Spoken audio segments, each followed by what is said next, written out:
All right. Today, I'm going to be talking about something most people hide, lie about, or joke about in order to cover up. Why we binge eat and how to stop doing it in the future.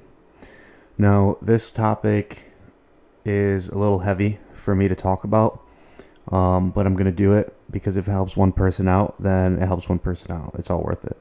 But this is something that I struggled with and I continue to struggle with even today. I'm sure you guys have all seen my transformation. Look, I'm still the same person. All right, I still love food, and that's never going to change. But it's all about finding ways to combat the negative things that are associated with it. All right, so without further ado, let's get into why we binge eat and how to stop doing it. Now, I should probably give a trigger warning or something. I don't know. I don't know. The internet's kind of soft these days, but look, if anyone's triggered, it's me recording this video, all right? And when I talk about binge eating, I'm not talking about, oh, you had 2 or 3 cookies at night after dinner as a little treat. I'm talking about the nights where everyone goes to bed, you stay up till 3 a.m. waiting for everyone to go to bed. You go upstairs into the kitchen or downstairs into the kitchen and you just eat until you feel sick. You eat anything that you can find until you physically feel ill and you physically have to lay down and like calm down. And then you go back up and eat more. Door closed, tearing through food like you're not even in control in your own hands. And then you sit there afterwards thinking, what is wrong with me? Why did I just do that? I wasn't even hungry. I just feel shitty now. I mean, nothing good came out of that. Yet you continue to do it again and again and again. I've been there. And I mean, literally, I've been there. And I did it a lot. It was like, it consumed me. It was taking my life over. It was taking control of me. So I'm going to walk you through the real reasons on why it happens and how to fix it. All right. People like to pretend that binge eating is just cheating on your diet. No. A binge is when your brain takes control of your hands and of your mouth. You're eating fast. You're not stopping and you're not even tasting the food. It's like you're watching yourself from the outside and you have no control over it. For me, I remember nights where I'd go into the kitchen telling myself, I'm just going to grab one thing so I can satisfy this food noise. And then 20 minutes later, I'd be surrounded by wrappers, basically feel blacked out. I didn't even feel hungry. I just felt driven to the food. That's a binge, all right? And you can't fix it by pretending it's not a big deal and by saying you'll figure it out. Let me break down the real drivers and I'll tell you where they showed up in my own life. Reason number 1, chronic restriction. You try to be good all day. Maybe you skip breakfast and maybe you have a little salad at lunch because you feel like that's healthy and you're trying to lose weight. Now, you've only eaten like 200 or 300 calories by the time you get home from work. I used to do this. I'd pride myself on eating as little as possible throughout the day because I thought that meant that I was disciplined. I had willpower. I was in control. But in reality, every single time, the same thing happened. Nighttime rolled around. I finally got home and had dinner, relaxed for 2 seconds, and it was like my body just levitated up to the kitchen. Up to the snack drawer. You aren't weak if this happens to you. Your brain is just protecting you, right? Your brain is searching for some comfort. And when you starve yourself, your brain will find a way to get that food. Number 2, environmental triggers. I'll tell you one of the patterns I didn't even realize I had growing up. Every night after work or school, in my case, I had these micro routines. You drop your keys down on the ground. You put your bag down, you go into your room, and maybe you do your laundry, whatever. Everyone has their own kind of routine.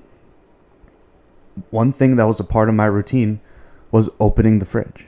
I would walk into the house after school, and before I did anything, I'd drop my keys on the table and open the fridge. Just because. It was just the routine. It was just my routine. It was just something that I did. It was like waking up, right? Your environment trains your behavior. If the couch, the TV, the kitchen doorway, the bag of cereal, if all that is tied to past binges, your brain knows exactly what to do when it's in that space, in that environment. All right, so just being aware of these things can help you break through them. Number 3, emotional regulation. For me, this was the biggest one.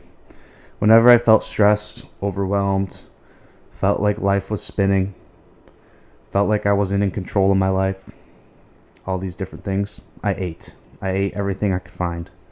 And not in a gentle, emotional eating way.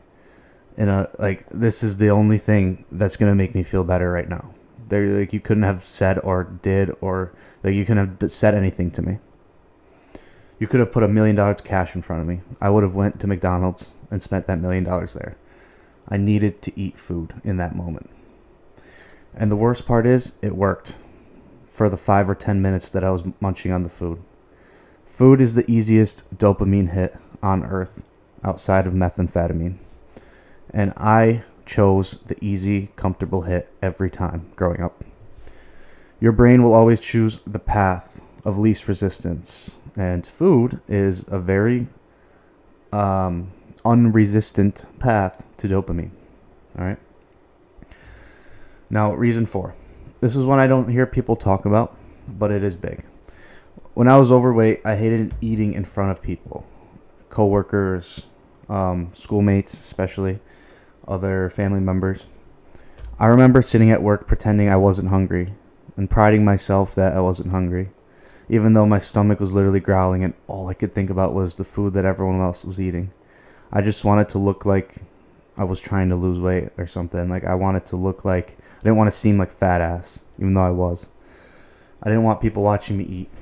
I felt like every bite had a spotlight on me, even if nobody actually cared. I just assumed that they were thinking, oh, look at him go, he's eating again, of course he is, that fat ass. So I'd starve myself publicly and then go home and destroy my kitchen privately. That shame sets up the perfect binge trap.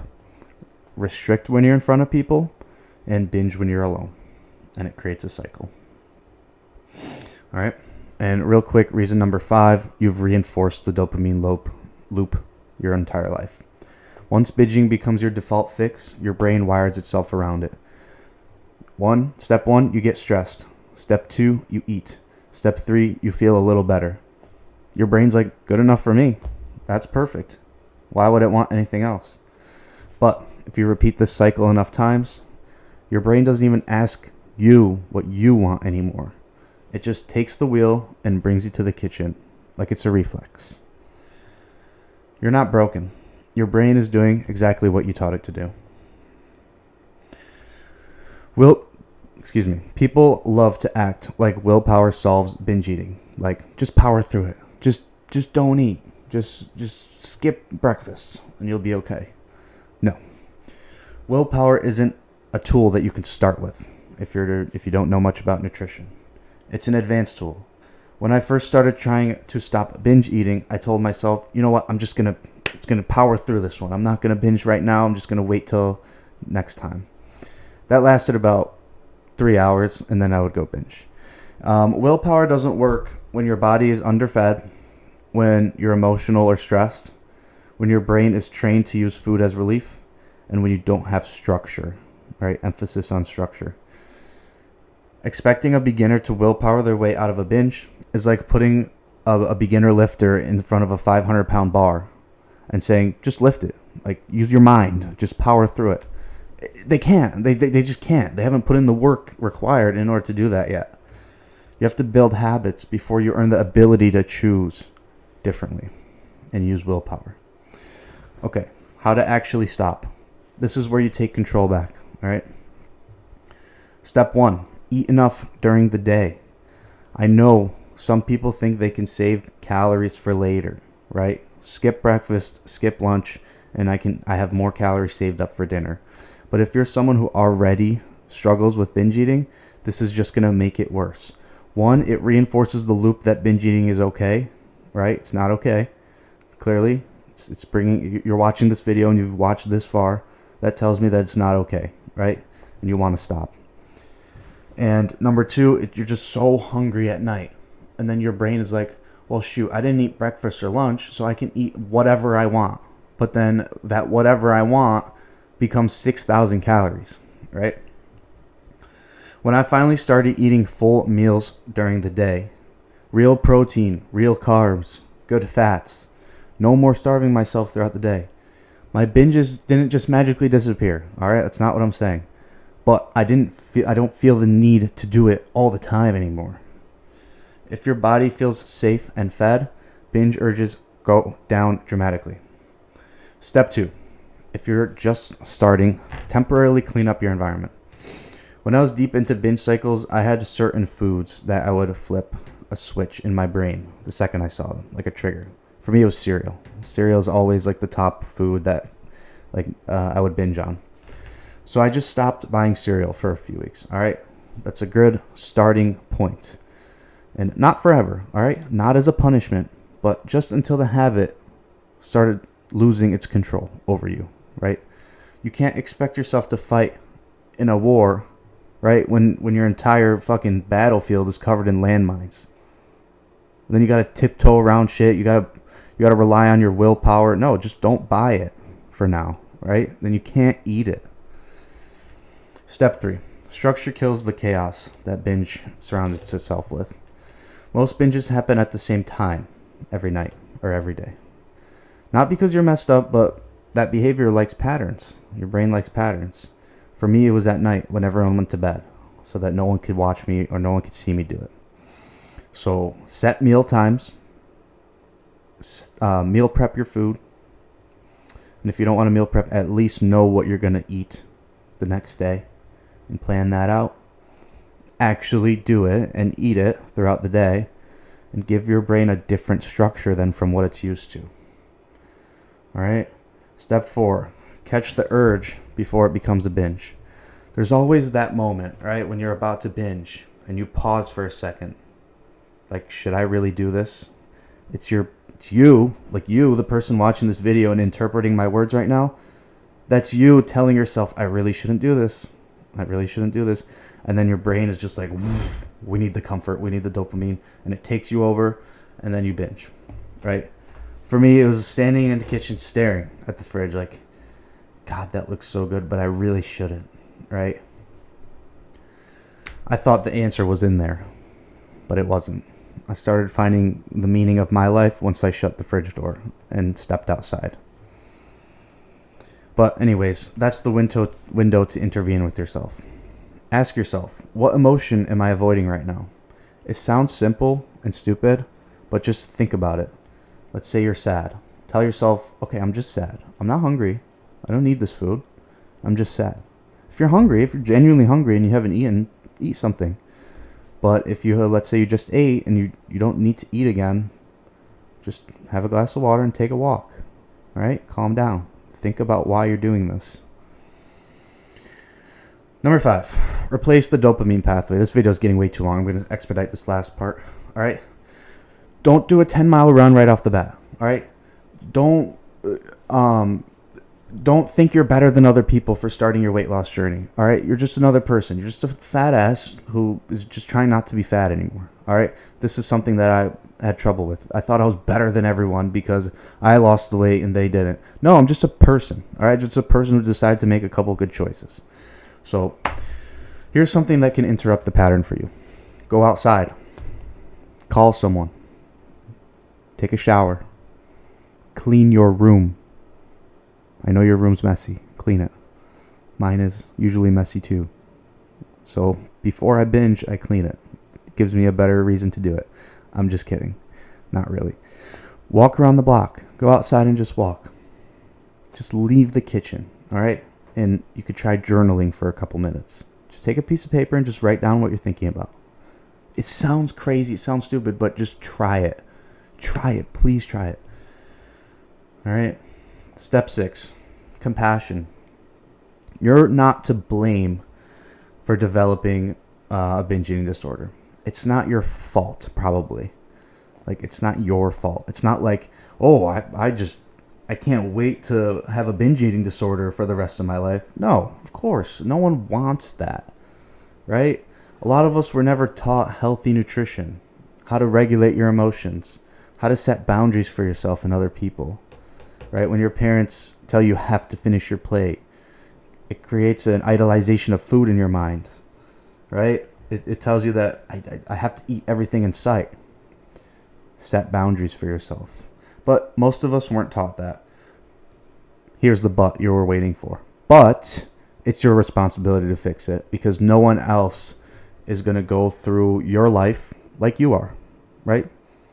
So if you don't want to be miserable, you have to fix it. No one's going to fix it for you. Not from shame, but from ownership. Taking control of your own life. Sorry, I had to restart that there. Okay, last thing I'm going to say. You're capable of changing this, but you actually have to decide to. I'm not special. If you look at my transformation from my biggest to me on stage, you'll probably think, oh, like he's different. Like he's unique. He's got some sort of crazy. No, dude, I'm just a kid. I was just a kid. I'm still just a kid. I was just a fucking little kid who didn't know how to eat properly, and I just got fat. Like, there's nothing special about me. I just decided to make a couple decisions, a couple smart choices, right, when I was 18, 19 years old, and then I just kept building off those couple smart choices. I know what it's like to be trapped in binge cycles, to eat in secret, to feel ashamed, to be terrified someone will see you and see how much you actually eat behind the scenes, to swear this is your last time and then do it again the next day. But you're not stuck. Your brain is just broken, all right? It's just rewired incorrectly. You just need structure, awareness, and consistency. The minute you start understanding why you binge, the behavior loses power. You gain some of that power back. And the minute you start feeding yourself properly and interrupting the loops, everything shifts. This isn't about perfection. This isn't about being perfect with your diet. It's about taking control of yourself and the way you eat and your nutrition. And you can take that back. All right? That's it for the video. I hope you got something out of this. This was kind of an emotional one for me to make, because this is the thing that really got me super, super overweight in the first place. So if I could help one person out there, then it's all worth it to me. I do online coaching. I also work in person as a trainer in Webster at ATR Fitness.